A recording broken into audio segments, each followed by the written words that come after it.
Hi everyone, और आज हम बात करने वाले हैं टेक इंडस्ट्री के 7 सबसे हाईएस्ट पेइंग जॉब्स के बारे में। तो सबसे पहले बात करेंगे कौन से 7 हाईएस्ट पेइंग जॉब्स है, इनके अंदर कौन कौन सी टॉप रिक्रूटिंग कंपनीज है। अगर एज अ फ्रेशर हम इन जॉब्स को ज्वाइन करना चाहते हैं तो कौन कौन सी स्किल्स हैं जो हमें पहले से आनी चाहिए, क्या एवरेज पैकेज है जिसको हम एक्सपेक्ट कर सकते हैं अगर हम एज अ फ्रेशर ज्वाइन कर रहे हैं इंडिया के अंदर। साथ के साथ इन जॉब्स को, डोमेन को ज्वाइन करने के बाद किस तरीके का काम हम एक्सपेक्ट कर सकते हैं। अब जब भी किसी भी काम के अंदर पैकेज की बात आती है तो वो कई सारे मल्टीपल फैक्टर्स पर डिपेंड करता है। उनमें से एक फैक्टर हमारा लोकेशन भी होती है। जैसे जनरली हमने ऑब्जर्व किया होगा कि सॉफ्टवेयर इंजीनियरिंग जॉब्स के लिए यूएस के अंदर जो पैकेजेस होते हैं वो जनरली हायर एंड पर होते हैं as compare to Indian packages for the same position. तो इसका रीजन होता है क्योंकि यूएस के अंदर महंगाई भी ज्यादा है, तो वहां पर पैकेजेस भी ज्यादा है, वहां पर परचेजिंग पावर पैरिटी का भी एक फैक्टर आ जाता है। ये फैक्टर सिर्फ वहां पर नहीं, हमें इंडिया में भी देखने को मिलता है। जैसे सेम पोजीशन के लिए इंडिया के अंदर अगर हम मुंबई जैसी महंगी जगह के अंदर काम कर रहे हैं तो हो सकता है वहां पर हमारा पैकेज हाई हो as compare to a city like Bengaluru या फिर दिल्ली। इसके अलावा एक और इंपॉर्टेंट फैक्टर ये भी होता है काम में कि हमारा कितने नंबर्स ऑफ ईयर्स का एक्सपीरियंस है, क्योंकि जैसे जैसे ईयर्स बढ़ते हैं, एक्सपीरियंस बढ़ता है, वैसे वैसे हमारे पैकेजेस भी बढ़ते हैं। उसके साथ साथ कई बार कौन सी कंपनी के अंदर हम वो काम कर रहे हैं वो भी इंपॉर्टेंट होता है। जैसे हो सकता है कोई एक स्पेसिफिक कंपनी ए किसी सेम काम के लिए ज्यादा पैकेज ऑफर कर रही हो as compare to some other company B. तो यहां पर जब हम हाईएस्ट पैकेजेस की बात कर रहे हैं तो वहां पर हम फ्रेशर्स के पैकेजेस की बात नहीं कर रहे। वहां पर अगर आपको 5 to 7 years ऑफ अच्छा एक्सपीरियंस है तो फिर आप इंडिया के अंदर 50 लाख सीटीसी एंड उससे अबव के पैकेजेस एक्सपेक्ट कर सकते हैं। बस उसमें एक ही कंडीशन है इन जॉब्स के अंदर कि टाइम के साथ जो 5 साल आपने 7 साल उस फील्ड के अंदर डाले उसमें आपने अच्छा खासा एक्सपीरियंस इंडस्ट्री स्टैंडर्ड्स के हिसाब से गेन किया है। तो मेहनत हर जगह सिर्फ पैकेज हाई होने से जरूरी नहीं है कि वो पैकेजेस हमें भी मिल जाएंगे डोमेन में, बट हाँ अगर हमने एफर्ट डाला है, अगर हमने स्किल्स एक्वायर किए हैं टाइम के साथ तो डेफिनेटली वो पैकेजेस हम एक्सपेक्ट कर सकते हैं। अब इनमें से सबसे पहला और शायद सबसे ऑब्वियस जॉब है सॉफ्टवेयर इंजीनियर्स का। सॉफ्टवेयर इंजीनियर्स का काम होता है कि वो किसी भी लार्ज स्केल प्रॉब्लम के लिए स्केलेबल सिस्टम्स को बिल्ड करते हैं। उनका काम होता है कि क्लाइंट के प्रॉब्लम्स को समझना, उस पर बेस्ड सॉफ्टवेयर को डिजाइन करना, फिर उन्हें बिल्ड करना और एक बार डिप्लॉय करने से पहले उन्हें एक्चुअली टेस्ट करके देखना कि उनके अंदर कोई बग्स तो नहीं है। इसके साथ साथ सॉफ्टवेयर इंजीनियर्स जो कोड उन्होंने लिखा है उसको मेंटेन करने का भी काम करते हैं। तो काफी ज्यादा मल्टी फैसेटेड काम होता है जो सॉफ्टवेयर इंजीनियर्स करते हैं। अब इसमें अगर आपको as a fresher software engineering field में जाना है तो हमें कुछ कुछ चीजें पहले से आनी चाहिए, जिसमें से सबसे मेजर है एक प्रोग्रामिंग लैंग्वेज का आना। जनरली इंडिया के अंदर स्टूडेंट्स या तो जावा को एज ए प्रोग्रामिंग लैंग्वेज सीखते हैं या C++ को एज ए प्रोग्रामिंग लैंग्वेज सीखते हैं, नहीं तो आप चाहें तो आप जावास्क्रिप्ट या पाइथन जैसी लैंग्वेज को भी सीख सकते हैं। जनरली एक प्रोग्रामिंग लैंग्वेज के अंदर हमारी स्ट्रॉन्ग कमांड होनी चाहिए एंड उसके बाद डेटा स्ट्रक्चर्स एंड एल्गोरिथम्स के हमारे कॉन्सेप्ट स्ट्रॉन्ग होनी चाहिए। अब डेटा स्ट्रक्चर्स एल्गोरिथम यानी डीएसए होता क्या है उसके बारे में ऑलरेडी हमने काफी सारे वीडियो बनाए हुए हैं, तो आप उनको जाकर एक्सप्लोर कर सकते हैं। इसके साथ साथ सिर्फ इतना काफी नहीं है, हमें एक बेसिक आइडिया होना चाहिए कि हमारा डेवलपमेंट प्रोसेस काम कैसे करता है। तो अगर आप एक फ्रेशर हैं तो वहां पर डेवलपमेंट प्रोजेक्ट्स आपके रेज्यूमे में हो वो आपको काफी ज्यादा हेल्प कर सकता है। साथ के साथ कंप्यूटर साइंस के जो फंडामेंटल्स हैं उसकी हमें अच्छी नॉलेज होनी चाहिए, जैसे ऑब्जेक्ट ओरिएंटेशन कैसे काम करता है या फिर हमारे ऑपरेटिंग सिस्टम्स कैसे काम करते हैं, डेटाबेस मैनेजमेंट सिस्टम्स क्या होते हैं या कंप्यूटर नेटवर्किंग के कॉन्सेप्ट्स कैसे काम करते हैं। तो इस तरीके की बेसिक नॉलेज हमारे पास होनी चाहिए एज अ फ्रेशर। और जब हम इंडस्ट्री को ज्वाइन करते हैं तो एज अ फ्रेशर जो एवरेज पैकेज हम एक्सपेक्ट कर सकते हैं इंडिया के अंदर 2023 में that average package is around 6 lakhs per annum। पर ये जो एवरेज पैकेज है इवन एज अ फ्रेशर काफी ज्यादा हद तक डिपेंड करता है कि आपके पास कितने अच्छे लेवल के स्किल्स है। जैसे हो सकता है एवरेज पैकेज फ्रेशर्स के लिए इतना हो पर हाईएस्ट पैकेजेस काफी ज्यादा वेरी कर जाते हैं कंपनी वाइज। जैसे माइक्रोसॉफ्ट का एग्जांपल ले तो वहां पर फ्रेशर्स के लिए जो सीटीसी है that is around 40 to 50 lakhs। अब सॉफ्टवेयर इंजीनियर्स को इंडिया के अंदर बहुत सारी कंपनीज हायर करती है, तो इनमें से सबसे ज्यादा लार्ज अमाउंट्स में हायर करने वाली कंपनीज में हमारी TCS आ जाती है, विप्रो आ जाती है, इन्फोसिस आ जाती है, HCL आ जाती है। और अगर हम थोड़े से हायर पैकेजेस की बात करें फ्रेशर्स में तो उसमें माइक्रोसॉफ्ट आ जाती है, गूगल आ जाती है, Amazon जैसी कंपनीज आती हैं। सेकंड जॉब आ जाता है हमारे AI इंजीनियर्स का। अब AI इंजीनियर्स का काम होता है कि वो कॉम्प्लेक्स सेट ऑफ एल्गोरिथम्स को डेवलप करते हैं, फिर उन्हें ट्रेन करते हैं और इन्हें हम AI मॉडल्स कहते हैं। ये ऐसी एल्गोरिथम्स होती हैं जिनका काम होता है बेसिकली कि वो नियर टू ह्यूमन ब्रेन की तरह फंक्शन कर सकती हैं। तो इसी तरीके से हमारी जो पूरी AI फील्ड है जिसका पार्ट ही मशीन लर्निंग होता है वो वर्क करती है। तो अगर हम एज एन AI इंजीनियर काम करना चाहते हैं तो सबसे बेसिक स्टेप तो होगा कि हम पाइथन जैसी लैंग्वेज सीखें या फिर हम R को भी सीख सकते हैं। इनके अंदर हम machine learning and deep learning algorithm सीखें और साथ के साथ हम पाइथन के पाइटॉर्च एंड टेंसरफ्लो जैसे फ्रेमवर्क्स को भी सीख सकते हैं। अब जनरली AI इंजीनियर्स के लिए काफी ज्यादा कंपनीज प्रेफर करती हैं कि जो कैंडिडेट वो हायर कर रही है उनके पास ऑलरेडी एक मास्टर्स या PhD डिग्री हो। तो अगर आप एक मास्टर्स या PhD स्टूडेंट है जो कंप्यूटर साइंस या फिर स्पेसिफिकली मशीन लर्निंग फील्ड के अंदर है तो फिर आपके chances as compare to general candidates थोड़े से और बढ़ जाते हैं। एज अ फ्रेशर इस फील्ड के अंदर हम 7 लाख पर एनम एक्सपेक्ट कर सकते हैं, पर ये डेफिनेटली एक अच्छी और ग्रोइंग फील्ड है जिसमें हमारी टॉप रिक्रूटिंग कंपनीज में माइक्रोसॉफ्ट आ जाती है, Amazon आ जाती है, IBM आ जाती है, NVIDIA आ जाती है।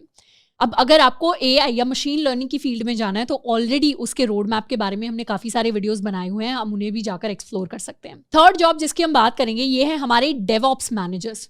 अब डेवऑप्स का बेसिक मतलब होता है कि जब डेवलपमेंट एंड ऑपरेशंस को मिक्स कर दिया जाए। डेवऑप्स एग्जैक्टली है क्या, उसके बारे में ऑलरेडी हमने एक डेडिकेटेड वीडियो बनाया हुआ है। अब जो डेवऑप्स मैनेजर्स होते हैं उनका काम होता है कि हमारी जो पूरी सॉफ्टवेयर इंजीनियरिंग पाइपलाइन है उसको अच्छे से नीट एंड क्लीन मेंटेन करके रखना, साथ के साथ ऑटोमेशन प्रोसेसेस के साथ काम करना। अब जनरली अगर आपके पास ऑलरेडी थोड़ा बहुत डेवलपमेंट का या थोड़ा बहुत सॉफ्टवेयर इंजीनियरिंग का एक्सपीरियंस है तो आपके लिए और ज्यादा आसान हो जाएगा डेवऑप्स की तरफ शिफ्ट होना, क्योंकि जो टॉप रिक्रूटिंग कंपनीज होती हैं जो हायर स्केल पर काम करती हैं वो चाहती हैं कि जिस डेवऑप्स मैनेजर को वो रिक्रूट करें उनके पास ऑलरेडी थोड़ा बहुत इंडस्ट्री का एक्सपीरियंस हो। इस फील्ड के अंदर अगर हमें एंटर करना है तो एज अ फ्रेशर हमें CI/CD पाइपलाइन की फुल अंडरस्टैंडिंग होनी चाहिए। इसके साथ साथ हमें लिनक्स की अंडरस्टैंडिंग होनी चाहिए, हम पाइथन जैसी एक स्क्रिप्टिंग लैंग्वेज भी सीख सकते हैं और साथ के साथ हम एंसिबल या फिर पपेट्स जैसे टूल्स के बारे में भी सीख सकते हैं। एज अ फ्रेशर इस फील्ड के अंदर हम 6 लाख पर एनम तक का एक पैकेज जो है एक्सपेक्ट कर सकते हैं, पर ये पैकेज हमारा एक्सपीरियंस के साथ काफी ज्यादा बढ़ भी सकता है डिपेंडिंग अपॉन हम कितने स्किल टाइम के साथ एक्वायर करते हैं। अब इसमें जो टॉप रिक्रूटिंग कंपनीज है उसमें हमारी TCS आ जाती है, टेक महिंद्रा आ जाती है, ओरेकल आ जाती है, IBM आ जाती है एंड इसके साथ भी काफी सारी कंपनीज। नेक्स्ट जॉब है हमारा फुल स्टैक डेवलपर का।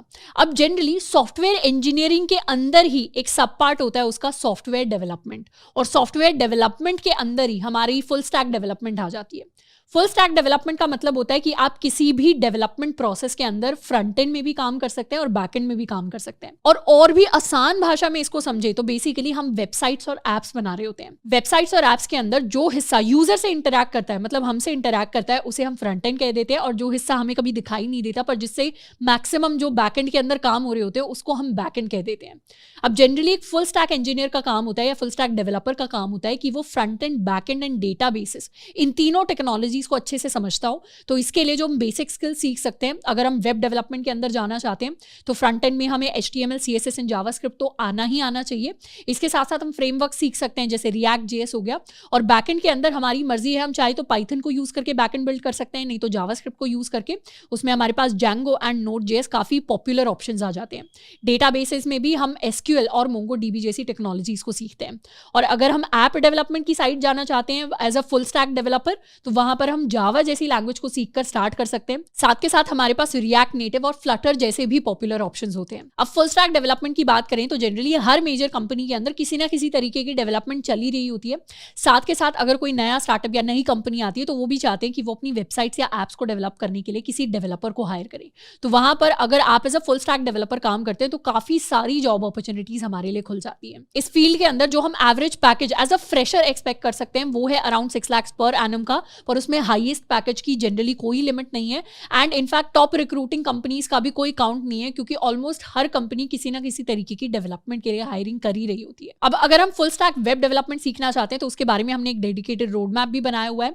हमने अपना कॉलेज चैनल के ऊपर कुछ टेक्नोलॉजीज को कवर भी कर रखा है। साथ के साथ अगर आप दूसरे ऑप्शंस एक्सप्लोर करना चाहते हैं तो हम डेल्टा को भी जाकर एक्सप्लोर कर सकते हैं। नेक्स्ट जॉब आ जाता है हमारे पास क्लाउड आर्किटेक्ट का, जो जनरली क्लाउड कंप्यूटिंग के साथ काम करते हैं।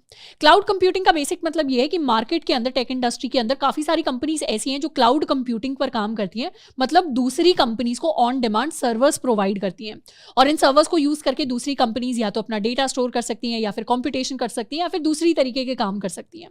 अब इनमें जो मेजर 3 प्लेयर्स हैं मार्केट के अंदर, उनमें से सबसे पहला है हमारा Amazon AWS यानी Amazon वेब सर्विसेज, दूसरा मेजर प्लेयर है माइक्रोसॉफ्ट एज्योर एंड तीसरा मेजर प्लेयर है गूगल क्लाउड। तो ये तीनों ही क्लाउड सर्विसेज काफी सारी दूसरी कंपनीज को प्रोवाइड करती हैं। यहाँ पर क्लाउड आर्किटेक्ट का रोल होता है कि वो क्लाउड कंप्यूटिंग के लिए स्ट्रैटेजीज बनाते हैं, एप्लीकेशंस को डिप्लॉय करते हैं एंड उसके बाद क्लाउड के अंदर जो एक्टिविटीज चल रही होती हैं उसे वो मॉनिटर करते हैं। मेजर रिक्रूटिंग कंपनीज में हमारी Amazon, माइक्रोसॉफ्ट, IBM और गूगल जैसी कंपनीज आ जाती हैं और जो average package as a fresher हम एक्सपेक्ट कर सकते हैं वो है अराउंड 7 लाख पर एनम का। नेक्स्ट जॉब जिसकी हम बात करेंगे ये है हमारे डेटा साइंटिस्ट। यहाँ पर हम डेटा डेटा साइंटिस्ट की बात कर रहे हैं, डेटा एनालिस्ट की बात नहीं कर रहे। डेटा साइंस की फील्ड में अगर हम काम करते हैं तो हमारा जनरली काम होगा कि हम लार्ज अमाउंट्स ऑफ डेटा को कलेक्ट करते हैं, फिर हम उस डेटा को एनालाइज करते हैं और फिर उससे हम यूजफुल इनसाइट्स निकालते हैं जो जिस भी बिजनेस के अंदर हम काम कर रहे हैं उस बिजनेस को ग्रो करने में हेल्प कर सकते हैं। तो इसीलिए अगर हम डेटा साइंटिस्ट की फील्ड में एंटर करना चाहते हैं तो हमें बेसिक पाइथन एंड आर जैसी लैंग्वेजेस के बारे में पता होना चाहिए। इसके साथ साथ डेटा मॉडलिंग के बारे में हमें पता होना चाहिए, और अगर हमें बेसिक मशीन लर्निंग आती है तो वो हमें हमारे जॉब के अंदर और ज्यादा हेल्प कर रही होगी। एज अ डेटा साइंटिस्ट जो मेजर रिक्रूटिंग कंपनीज होती है उसमें हमारी इंट्यूट आ जाती है, पेपैल आ जाती है, एक्सेंचर आ जाती है, डेलॉइट आ जाती है, ईवाई आ जाती है, और एज अ फ्रेशर जो एवरेज पैकेज हम एक्सपेक्ट कर सकते हैं that is around 5.5 lakh per annum. Next job आ जाती है हमारी साइबर सिक्योरिटी आर्किटेक्ट की, या इसको हम सिक्योरिटी सॉल्यूशंस आर्किटेक्ट भी कह सकते हैं।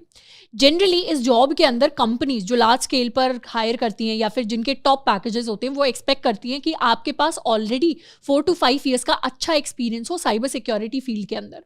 तो इस करियर ऑप्शन के अंदर जाने से पहले जनरली जो लोग शुरुआत करते हैं, हम as a fresher as an architect hire नहीं होते, हम शुरुआत करते हैं किसी एनालिस्ट या किसी स्पेशलिस्ट जॉब के साथ, और धीरे धीरे काम करने के बाद जब हमारे पास अच्छा एक्सपीरियंस आ जाता है तब हम साइबर सिक्योरिटी आर्किटेक्ट का काम करते हैं। As a cyber security architect हमारा काम होता है कि जिस भी कंपनी के अंदर हम काम कर रहे हैं उसके हम नेटवर्क सिक्योरिटी इंफ्रास्ट्रक्चर को पहले तो प्लान करते हैं, फिर उसे बिल्ड करते हैं, फिर उसे डिजाइन करते हैं, और फिर उसे टेस्ट करते हैं, और साथ के साथ उसे मेंटेन भी करते हैं। अब क्योंकि हर एक टेक कंपनी के लिए उसकी जो सिक्योरिटी है वो बहुत ज्यादा इंपॉर्टेंट होती है, इसीलिए आर्किटेक्ट का जो रोल है कंपनी के अंदर वो भी काफी ज्यादा इंपॉर्टेंट होता है। तो जनरली साइबर सिक्योरिटी आर्किटेक्ट्स के लिए जो टॉप रिक्रूटिंग कंपनीज होती हैं वो मेजर टेक कंपनीज होती हैं जो बड़े स्केल पर काम कर रही होती हैं, जैसे माइक्रोसॉफ्ट हो गई, जैसे Amazon हो गई, जैसे हमारी गूगल हो गई। तो इस तरीके की कंपनीज में अगर हम जॉब एक्सपेक्ट कर रहे हैं तो हमारे पास अच्छा खासा एक्सपीरियंस होना चाहिए, एंड उसके बाद अगर हम ऑलरेडी एक्सपीरियंस है, अगर हमारे पास अच्छे स्किल्स है, तो इसमें टॉप पैकेजेस की कोई लिमिट नहीं है। अब साइबर सिक्योरिटी फील्ड के अंदर एज अ फ्रेशर एंटर करने के लिए हमें विंडोज, यूनिक्स, लिनक्स की अच्छी नॉलेज होनी चाहिए,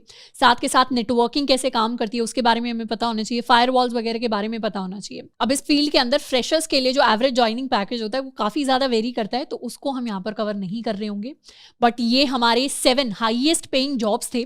not highest paying for freshers, but definitely अगर आप 5 साल 6 साल इन डोमेन्स के अंदर काम करते हैं तो उसके बाद आपका जो एक्सपीरियंस होगा, आपके जो स्किल्स होंगे वो कंप्लीटली हर एक टेक इंडस्ट्री के लिए डिजायरेबल होंगे, क्योंकि सारी जो बिग टेक कंपनीज है वो इन डोमेन्स के अंदर काम करती है और उनके लिए ये डोमेन्स इंपॉर्टेंट है। तो आई होप कि ये जो इन्फॉर्मेशन है हमारे लिए थोड़ी हेल्पफुल रही होगी, एंड साथ के साथ अगर हम ऐसे स्टूडेंट हैं जो टेक इंडस्ट्री के अंदर अपना करियर पाथ डिसाइड कर रहे हैं या डिफरेंट ऑप्शंस को एक्सप्लोर कर रहे हैं तो उनके लिए थोड़ी सी यूजफुल रही होगी। इसके अलावा और कौन से टॉपिक्स पर आप चाहते हैं कि हम डिस्कस करें उसके बारे में आप मुझे नीचे कमेंट करके बता सकते हैं।